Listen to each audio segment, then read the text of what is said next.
Alto, Sir Abe. Kanang unsay imong ka-comment ni ang mga taga-south, yung mga commuters, likewise estudyante, trabante, dili na gyud makahunong sa terminal. Unya, ang ilang hunungan na aris may before sa mambaling siguro to, nya hasol ba din gitubag na ni gobernador nga nagtuya sila ni Mayor Archibald. So unsay imong comment sa kay LTFRB? Ang ang LTFRB, origin to destination. Okay. Dayon sa LGU na ang kuan, asa nila pahunungan asa nilang ipaagi. Now, kanang tama man ang gisulti sa kanang Cebu City nga dugay na ginanaan doon na tayo mga designated stop area, boarding and alighting area na mga designated, no? Then kung nung ay mga pagbago because of the development, siguro na ay mag-congest ng traffic, siguro ilang giusab, no? Di takakuha na kay ilaha po na siya sa LGU. Ang buhato na mo sa LTFRB kung doon naman gani changes concerning distances, mag-issue may og fare matrix.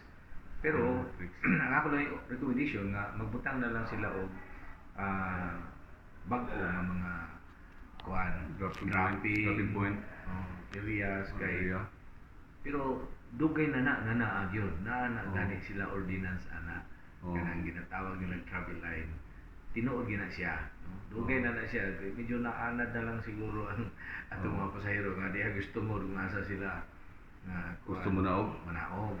And maari dali naman na siguro asikaso gyapon na sa LGU kay doon naman sila traffic kining board. So ma-take up na siya kung unsa gimayo nga solusyon ang butangan. Basta ang LTFRB ma-issue rami mo na-extended nga ruta basta ang amo origin to destination right. Okay. Next. Ako pautana nimo Sir Eduardo. Regarding atong issue ron nga giingon nga kining maxim ra kuno kuan ko nila. Wala pa para ko anon. Unsa ni katinuod sir? Mga motorcycle wala dili na appeal sa jurisdiction sa LTFRB. Wala may kakuanan na. Pero akong nakuanan na natin sa atong during the time nga dunay technical working group, ang nakasulod yun nga gi-appeal sa atong technical working group tulura muna na ang move it, angkas o joyride. Sa motorcycle na siya. Bisag dili appeal ang mi unta pero atong dunay technical working group nga mag-monitor, dunay panahon nga na-appeal ang LTFRB. Mo tay pagsulod no dunay capping ang tawag kana. Distributed 6,000 units na to. Then during the time ang maxim wala pa na sila. So doon na rason nga wag gyud sila na-appeal kay sa capping na to. Nga kung ika-recommend sa maxim kay motorcycle ato sila sa kanang technical working group dito sa Manila aron mag-apply sila og accreditation aron makasud sila dire. Pero mo lagi kay wala pa man ginana siya, wala pa na siya ma-appeal sa una. Mura toy karon nala ko gamay nga kahibaloan na tungod lagi atong short period ro nga na involved sa technical working group.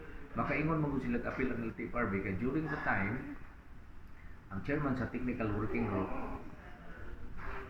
ang LTO, ang LTO asik sa LTO mo ning among chairman karon. Mo nang kay sila binet appeal ang LTFRB. So ang usbon ang dili appeal sa jurisdiction sa LTFRB ang two wheels or any vehicle na motorcycle driven. Okay. Salamat kayo.